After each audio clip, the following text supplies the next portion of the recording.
Au nom du Père et du Fils et du Saint-Esprit. Amen. La paix de Jésus soit dans votre maison, sa paix et sa joie. Alléluia. J'espère que vous allez bien, que vous êtes dans la paix et la joie de Jésus. Sainte Messe et bon dimanche. Nous lisons le Saint-Évangile selon saint Matthieu, fin du chapitre 9, début du chapitre 10.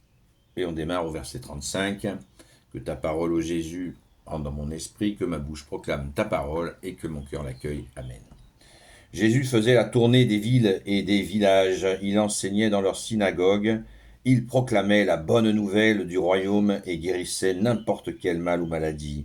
En voyant ces foules, il eut pitié d'elles, car elles étaient accablées et sans réaction, comme des brebis qui n'ont pas de berger.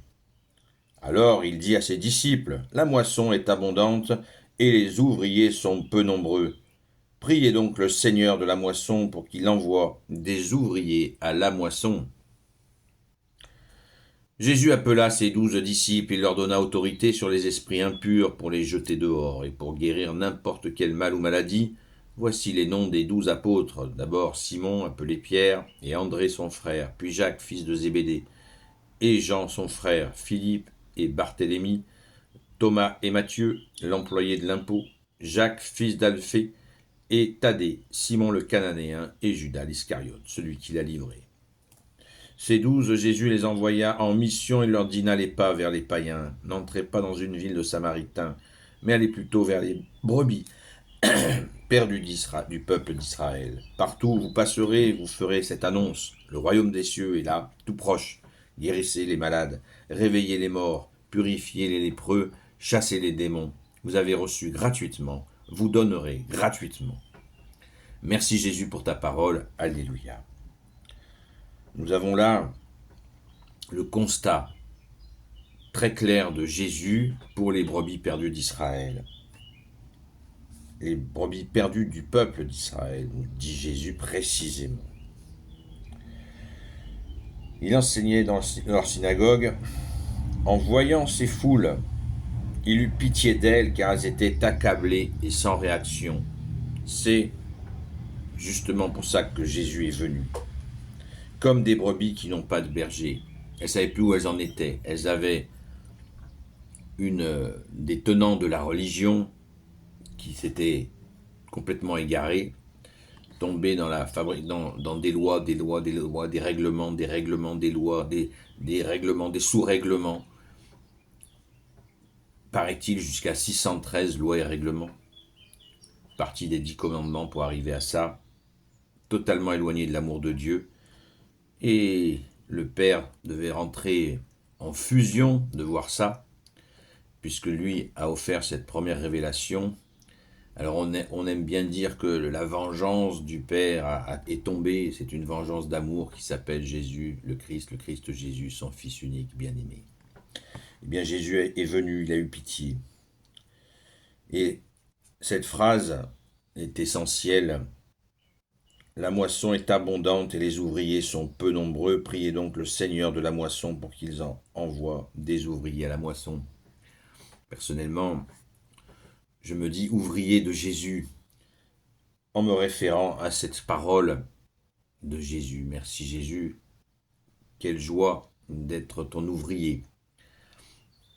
Et Jésus, tout de suite après, au chapitre 10, va annoncer les apôtres. Je ne me prends pas pour un apôtre, je vous rassure.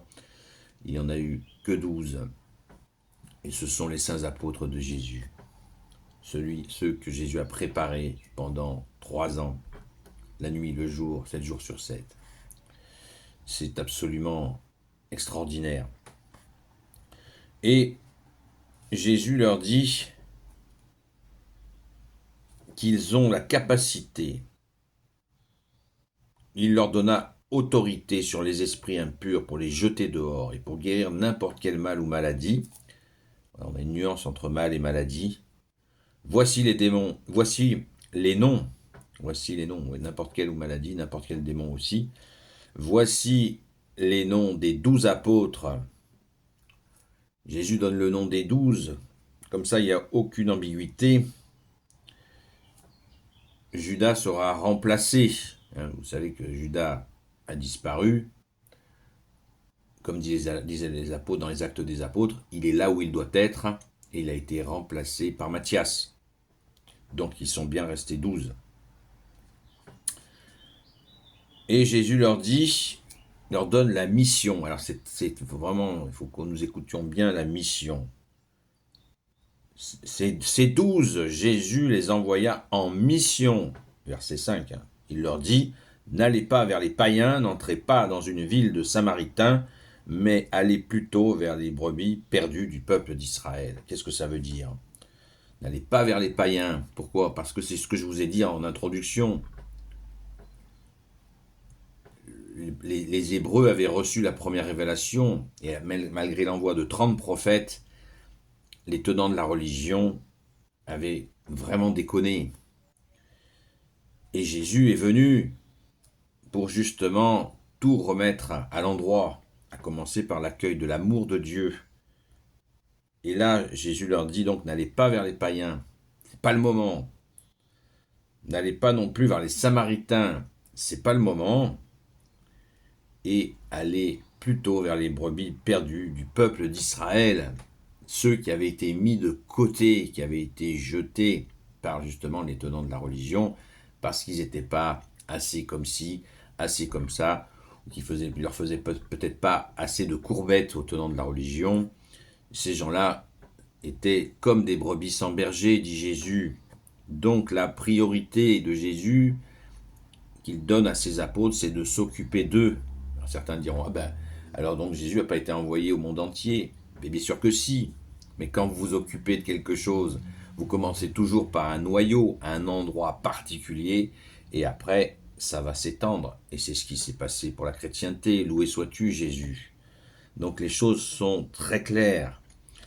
Partout où vous passerez, vous ferez cette annonce, le royaume des cieux est là, tout proche. Qui est ce royaume des cieux, là, tout proche? C'est Jésus lui-même.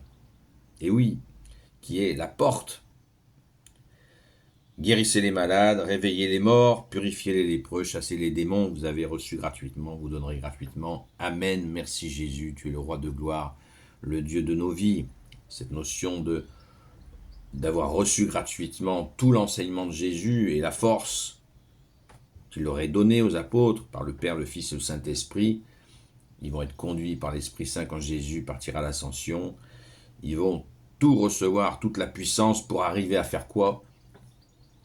Ni plus ni moins que la continuité de ce qu'a fait Jésus lui-même. Merci Jésus, alléluia. Gloire au Père, au Fils et au Saint-Esprit, maintenant et toujours et pour l'éternité. Amen. Ô Jésus, toi qui peux tout et qui portes tout, je te confie toutes celles et ceux qui regarderont cette vidéo ainsi que leurs proches selon ta seule volonté, ô Jésus. Sainte Marie, Reine des cieux, toi l'Immaculée Conception, toi qui écrases le serpent, toi qui es la lune sous tes pas, toi notre Mère, Notre-Dame. Saint Joseph, toi le juste et le saint, toi le sage, toi la terreur des démons, toi le saint gardien de la Sainte Église catholique apostolique. Sainte Marie-Madeleine, notre chère sainte patronne. Et vous, tous les saints et saintes amis de Jésus, Saint Michel Archange, Saint Gabriel Archange, Saint Raphaël Archange et vous, tous les anges qui te servent, ô Jésus, je vous confie toutes celles et ceux qui regarderont cette vidéo, ainsi que leurs proches, selon ta seule volonté, ô Jésus. La paix de Jésus soit dans votre maison. Courons à la Sainte Messe pour dire merci à Jésus. C'est le sens de chaque dimanche où nous allons remercier Jésus d'être ressuscité. Merci Jésus, alléluia, à très vite.